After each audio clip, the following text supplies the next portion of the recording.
a cúpula do partido de pegar R$1,5 bilhão. Vamos ver os 8 denunciados? Olha só. O ex-presidente Lula aparece na denúncia como chefe e grande idealizador do esquema. E em seguida, a ex-presidente Dilma Rousseff vem como a grande negociadora na compra de apoio, junto com os ex-ministros Antônio Palocci, Guido Mantega, Edinho Silva e Paulo Bernardo. A senadora Gleisi Hoffmann, atual presidente do partido, e o ex-tesoureiro João Vacari Neto completam a cúpula petista de denunciados. Rodrigo Janot mostra como os acusados montaram uma rede de arrecadação de propina no governo, principalmente via Petrobras. O ex-presidente Lula foi apontado como líder do esquema e, por isso, se condenado, pegaria uma pena maior, não é, Juliana? Chico, a Ana Luísa mostrou aí todos os nomes dessa nova denúncia, né? E para o Procurador-Geral da República, Lula foi o grande idealizador dessa organização criminosa. O Ministério Público somou pagamentos de vantagens indevidas a Lula de R$230 milhões por suposto favorecimento às empreiteiras Odebrecht e OAS. A denúncia analisou o esquema desde 2002. A cúpula do PT cometeu, pelo menos durante 14 anos, crimes contra a administração pública, segundo o Procurador-Geral da República. Na denúncia, ele fala que o esquema envolveu órgãos como Petrobras, BNDES e Ministério do Planejamento, e que o esquema permitiu que os 8 petistas recebessem de propina quase R$1,5 bilhão. O procurador diz que só na Petrobras o prejuízo gerado foi de pelo menos R$29 bilhões. O documento fala que Lula foi um dos responsáveis pela constituição da organização e pelo desenho do sistema de arrecadação de propina, seja porque na qualidade de presidente da República por 8 anos, atuou diretamente na negociação espúria em torno da nomeação de cargos públicos com a intenção de obter de forma indevida o apoio político necessário junto ao PP, Partido Progressista, e ao PMDB, para que seus interesses e do seu grupo político fossem acolhidos no Congresso Nacional. O procurador diz ainda, no lugar de negociações políticas, temos negociatas ilícitas, nas quais a moeda de troca não era simplesmente divisão de poder para governar, mas sim a compra de apoio político com a utilização de dinheiro público. Rodrigo Janot define o ex-presidente Lula desse jeito, o grande idealizador da organização criminosa. E detalha os papéis de cada um dos denunciados. Relata que Lula, Dilma e o ex-ministro Antônio Palocci negociaram com o PMDB da Câmara apoio em troca de cargos públicos relevantes que poderiam ser instrumentalizados, como de fato foram, para a arrecadação de propina. Diz que o ex-tesoureiro João Vacari era o responsável pela cobrança de propina no varejo junto às diversas empresas que se relacionavam com o governo federal durante os governos Lula e Dilma. E que os ex-ministros Antônio Palocci e Guido Mantega eram os interlocutores diretos de Lula e Dilma nas negociações que envolviam a cobrança de propina em valores mais relevantes. A senadora e hoje presidente nacional do PT, Gleisi Hoffmann, e o ex-ministro Paulo Bernardo, segundo a denúncia, não apenas davam suporte ao esquema ilícito montado, como também operaram diretamente a cobrança de propina no Ministério do Planejamento. Diz ainda que Gleisi foi uma das mais beneficiadas nos esquemas ilícitos mantidos pela organização criminosa na Petrobras, no Ministério do Planejamento, junto ao Odebrecht e a JF.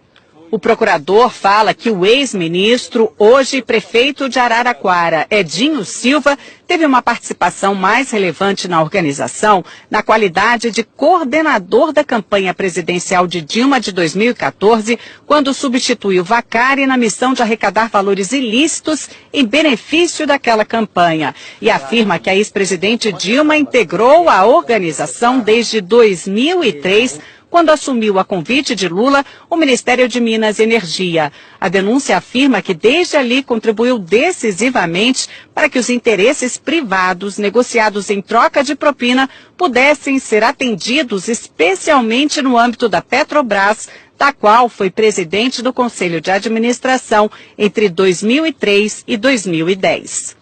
Outro trecho do documento diz que chama atenção a quantidade de contas correntes de propina mantidas pelos petistas junto a grupos empresariais dominantes no cenário econômico brasileiro. Foram identificadas pelo menos 5 contas instituídas em benefício do grupo político dos 8 petistas denunciados, junto a Odebrecht, JIF, OS, UTC, ao escritório de advocacia de Guilherme Gonçalves, além do ajuste de propina com dirigentes da Andrade Gutierrez. A Procuradoria quer que os 8 denunciados paguem juntos 6,8 bilhões de reais.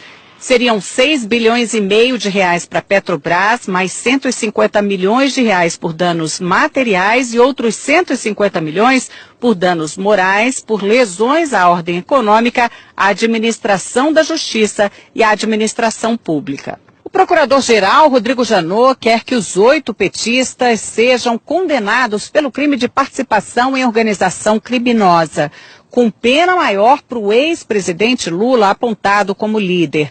Apesar de nem todos terem foro privilegiado, como Gleice Hoffmann é senadora, essa denúncia foi feita aqui no Supremo. Agora, cabe ao ministro Luiz Edson Fachin, relator da Lava Jato, notificar os denunciados para que eles apresentem a defesa, para então levar o caso até a 2ª turma aqui do tribunal, que vai decidir se eles viram ou não réus. Dos 8 denunciados, só os ex-ministros Edinho Silva e Guido Mantega ainda não são réus na Lava Jato. Lula já é réu em 5 ações penais, 3 em Brasília e 2 no Paraná, sendo que em uma delas já foi condenado e recorre em liberdade. No Congresso, petistas não quiseram falar de jeito nenhum sobre a nova denúncia, que acabou repercutindo em outros partidos. O que nós vimos diante da denúncia é que o PT não apenas governou um país, mas uma máquina de corrupção para financiar um projeto de poder. É algo que pode dar em todos nós um certo desânimo, desencanto, mas é também algo que tem que dar alguma esperança de que pelo menos esse tipo de prática está sendo denunciado e os crimes estão sendo apurados.